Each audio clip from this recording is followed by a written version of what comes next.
Disney has struck absolute gold with Baby Yoda in the Mandalorian TV series. At the moment, he's basically a money printing machine.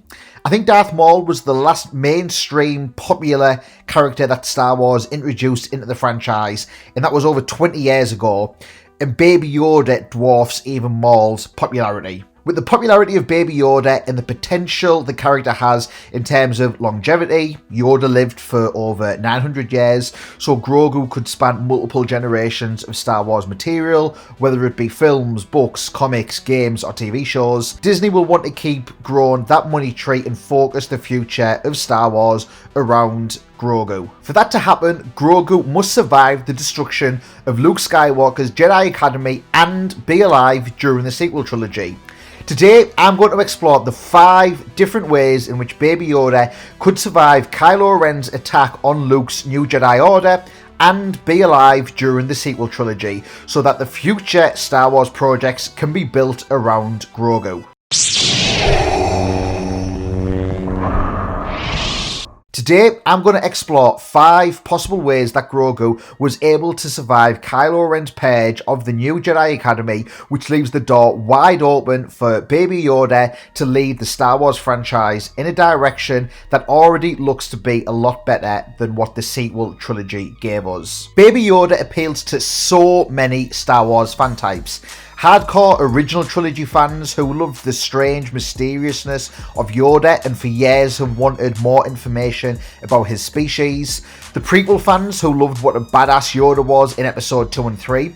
Girlfriends of Star Wars nerds who saw those big button eyes and are now considering Baby Yoda plushies as part of their family. Let me know down in the comments below, has your significant other gotten into watching Mando purely because of the cuteness that is Baby Yoda? Or if you're single, then don't sweat it, just type Forever Alone down in the comments below. If you're new here, then welcome to Star Wars Shreddy, the jacked stacked Star Wars pack channel for fanboys and fangirls everywhere in a galaxy far, far away. Please hit that subscribe button to see more Star Wars videos. If you're a returning viewer, then in the words of Obi-Wan Kenobi, hello there. Grogu did not appear in the sequel trilogy. It looked as though Rey and possibly Finn were intended to be the future of Star Wars. Kathleen Kennedy even changed plans for Galaxy's Edge to be focused around the sequels, given that this would be the future of the franchise. But that hasn't panned out exactly how Disney wanted, and it's highly unlikely, given the negative reaction to the sequels and the lack of new content on the sequel characters that has been announced, that we're going to see Disney push on with a focus on Rey or Finn as the future of the Star Wars franchise. However, Grogu is loved by everyone and could easily be the new focal point for the Star Wars franchise and appeal to a much wider audience that could span multiple projects. If this is the plan, then Disney needs to explain why Grogu was not around for the sequel trilogy in a way that would keep the character alive. So, just how will Grogu survive Kylo's attack on Luke's Jedi Temple?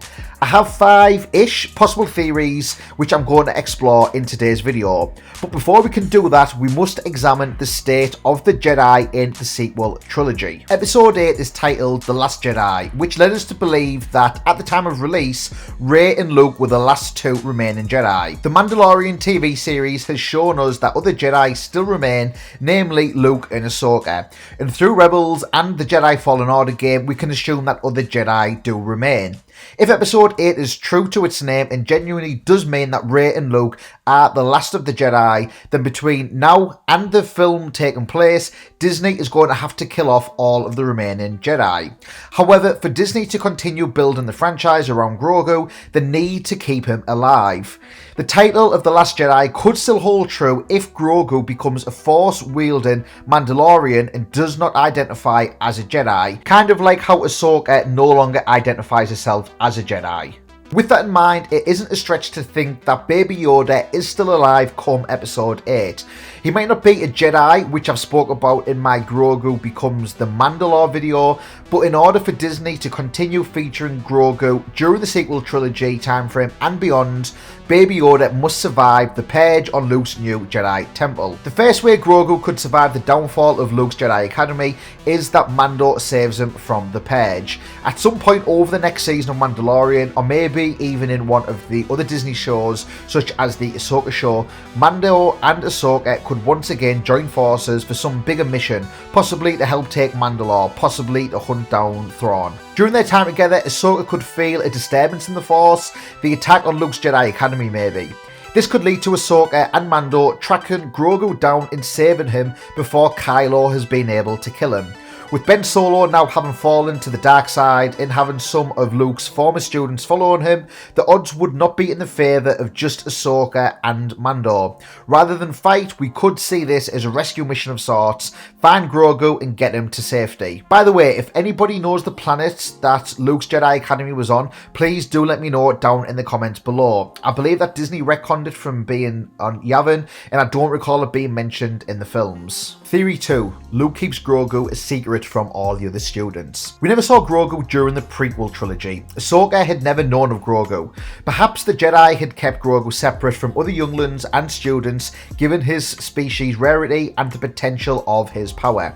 If this was the case, Grogu could tell Luke this, and Luke may want to keep Grogu a secret from his other students in his new Jedi Academy, training him in private. Why would Luke do this? Luke could see Grogu as the future of the Jedi, and fearing for his vulnerable state, especially given he's been a target for the past few seasons of the Mandalorian show, Luke may want to keep Grogu a secret from anyone else to prevent future attacks or kidnappings on Baby Yoda. Theory 3. Grogu had already left Luke by the time Kylo attacked the Academy. The attack on Luke's Academy happened about 6 years before Force Awakens, so around 18 or 19 years after Season 2 of The Mandalorian. Over the next 19 years or so, Grogu could become self-sufficient. It's a stretch given that a 50-year-old Grogu is essentially a toddler. However, if maturity does happen quickly in Grogu's species over the next 19 years, he could have already left Luke on his own. This is something I discussed in my Grogu Becomes the Ruler of Mandalore video, which we could see happen in time. I think this is the most unlikely scenario, as Disney will want to make Grogu's infancy last as long as possible.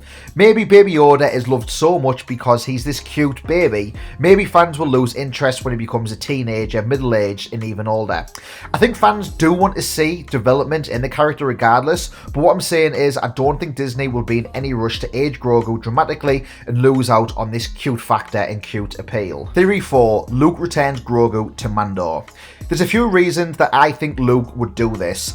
The first is that Grogu would have received enough training from Luke. Remember, the attack on the Jedi Academy takes place in around 19 years after the end of Series 2. That's more training than Anakin would have had before becoming Vader. This is on top of how many years he's already had. Maybe Luke has learned from the history of the Jedi and Mandalorian wars and sees the Mandalorians as a powerful potential ally for the new Jedi rather than a potential enemy. In a bid to build this relationship, maybe Luke sends Grogu to reunite with Din Djarin to form this alliance between the Jedi and the Mandalorians. Either that or some other mission, so to speak, that would see Luke seek out Din and reunite the pair. The second reason would be Luke sensing an upcoming disturbance in the Force. Maybe a vision of what's to come from the dark side creeping into Ben Solo before turning into Kylo Ren. Luke may want to protect Grogu and feels that reuniting him with Din is the best option. Theory 5. The sequels are retconned. This last option is one that I think most of us fans would love to see. Disney could retcon the sequel trilogy and not have to work new stories around tying into the sequel trilogy. This would give them so much more freedom for all future storytelling. As crazy as it might sound, Disney could come up with some mental way of quietly retconning the sequels without officially announcing that they have been retconned, such as a splinted timeline or an alternate reality causing event. The more I think about it, the crazier that does sound. But hey, it is possible given how much fans do not like the sequels. So there we have 5 possible ways in which Grogu could avoid or escape Kylo Ren's attack on Luke's new Jedi Academy. This is assuming, of course, that Grogu does survive and is still alive during the sequel trilogy, something I think will happen. But what about you? Do you think Grogu is still alive during the sequel trilogy? If so, what has he been up to? Let me know down in the comments below. If you've enjoyed today's video, please hit that like button. It helps YouTube put the video in front of more people and lets me know that you have enjoyed the video. And that's what I'm here aiming to do with this channel. Make content that you guys will enjoy watching and then enjoy chatting to me about. But there's two sides to every coin, so what if Grogu dies before the sequels take place? You'll want to go and check out the other video I made where I discuss that. It'll be on screen now. If you want to see more of my videos or stay up to date with the latest rumours and news about everything Star Wars, then make sure to hit that subscribe button to never miss out on these videos. I look forward to chatting to you down in the comments below, and until next time, remember, Star Wars ain't no gimmick, it's a lifestyle.